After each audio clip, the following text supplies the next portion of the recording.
Juan Kapitulo 6, versikulo 35. Si Jesus miingon kanila, "Ako mao ang pan nga naghatag sa kinabuhi. Ang muari kanako dili nagayod gutomon, ug ang mutuo kanako dili nagayod uhawon." Ang mga puno Pan sa kinabuhi.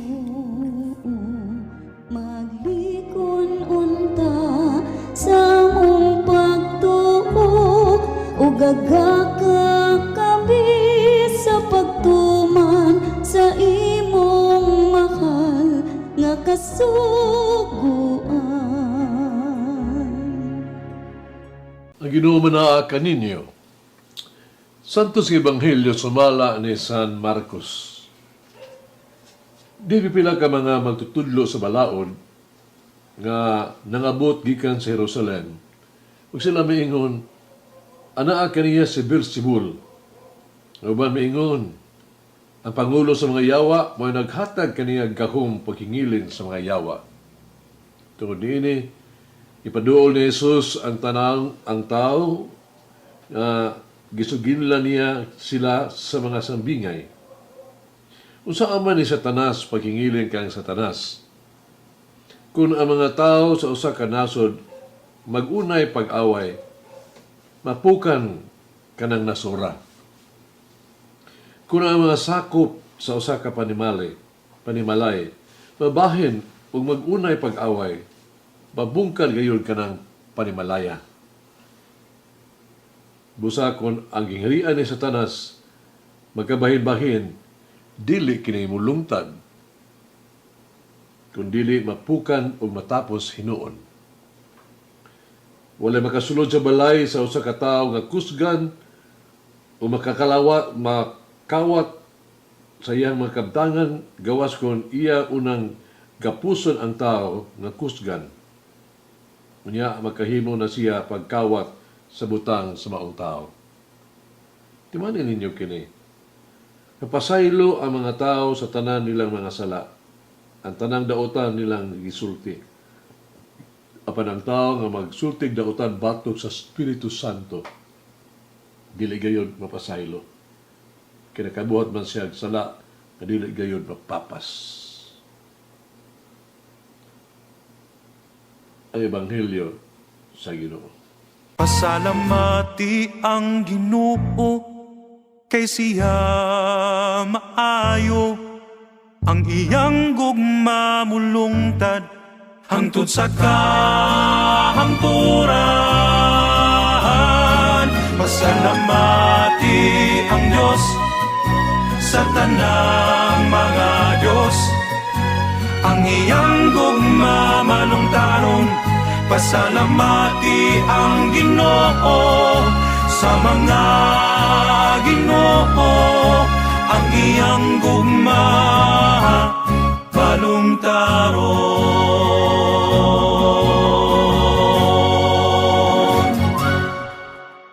Ebanghelyo karong adlaw nagpadayag sa tinuod gyud nga kolor sa mga Pariseo. Ang ilang motibo mao ang pagdaot sa dungog ni Jesus. Binangop sila sa pagbutang-butang. Ilang yakusahan si Jesus nga nagkikunsabo sa prinsipe sa mga demonyo.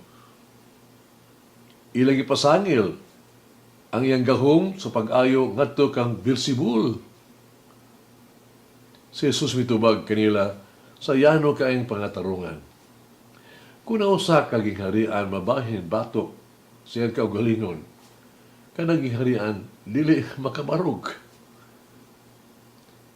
Unsa man ang leksyon gikan sa Ebanghelyo karon nga atuang magatunan. Una, uban ni Jesus ang atuang sa atong kiliran, kita lig-on.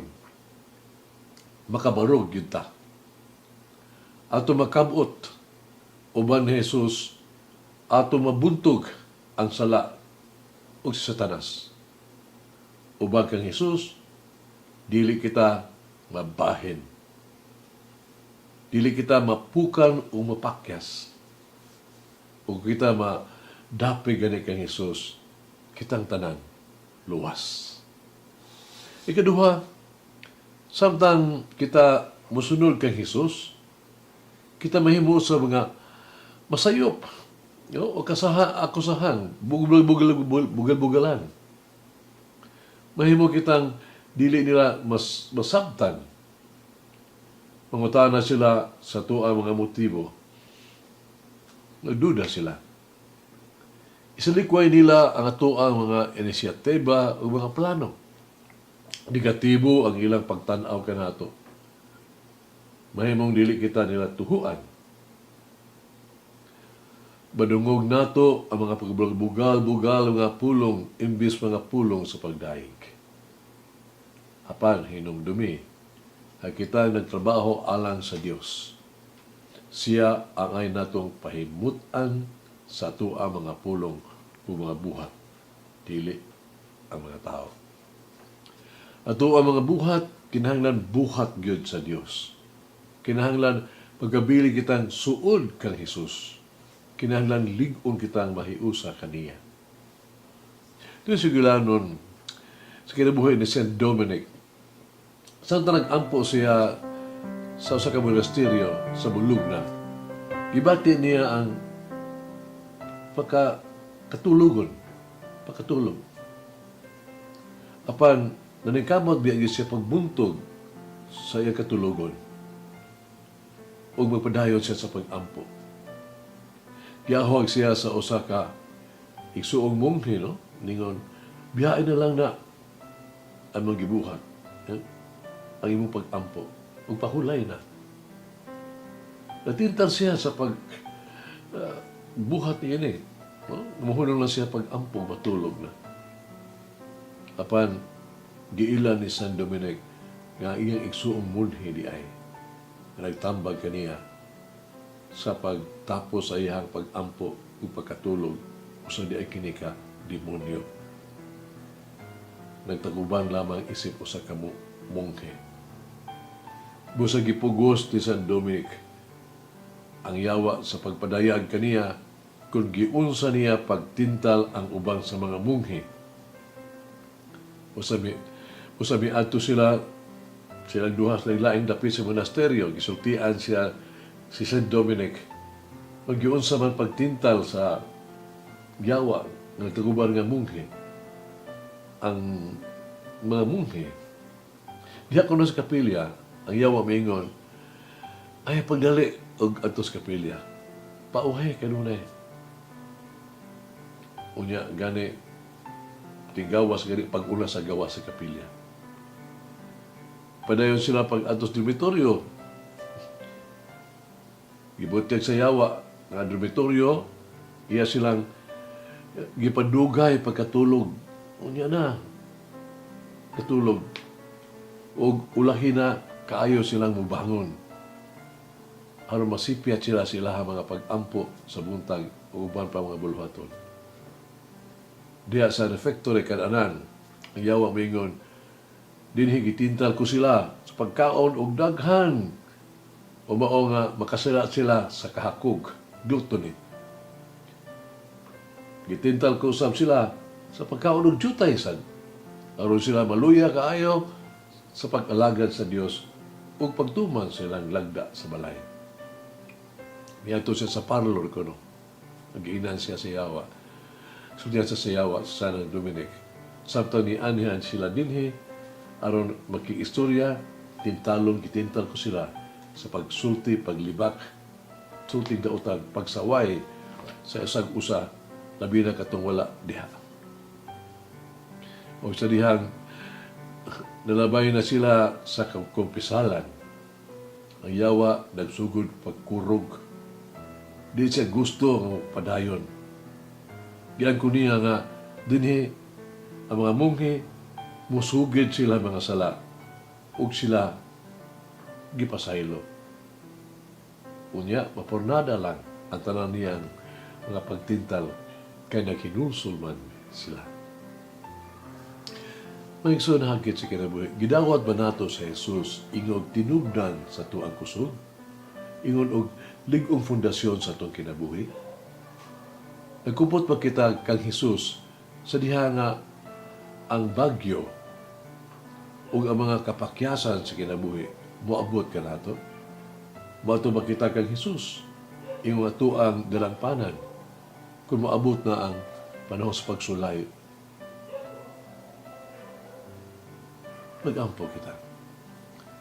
Kapasayloon umhigugmaong Jesus. Pabusanon kong mag-ampo alang. Yan itong mga tao ni ining higayon na anaasa grabe kay panginahanglan, anas kalisod na sitwasyon. Usa-usa kay delikado kay kahimtang. Katong mga tao bang anaas kasamok, nag-anto sa grabe kay mga pagsulay. Katong mga tao nga nakasinati og mga kasakit, nasakitan sa pag-atiman o pag-atubang sa seryoso nga mga problema. Mabsanon ko mag-ampo, ako higugmaong Jesus. Nga simong dakong kaluoy higugma, tamanghi sila, ayuha og luwasa sila gikan sa ilahang mga sala ug sa ilang mga pag-antos.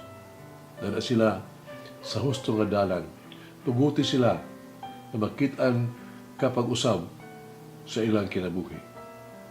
Tagi sila sa pagka maayo ug maayong solusyon sa ilang mga panginahanglan. Amen. Mama Mary, please open my heart to the power of the Spirit who empower us to do all that is good. Ug malangin ang Diyos magagahom sa tanan, Amahan, Anak, Espiritu Santo. Amen. May the Lord of the divine mercy bless us all, heal us from all diseases and suffering. Ayun unta niya kita, tanang mga sakit na sa lawas o sa kalag, body and soul. In the name of the Father, the Son, and of the Holy Spirit. Jesus, I trust in you. Amen. Whoever eats the bread of life will never hunger, says the Lord. Kay galaan inyong nabati ang pagpaambit ug hamubong pamalandong sa pulong sa Dios pinaagi sa tulumanon pan sa kinabuhi nga gidumala ni Monsignor Daddy Silva. Hangtod na usab sa sunod higayon, daghang salamat. The bread of life.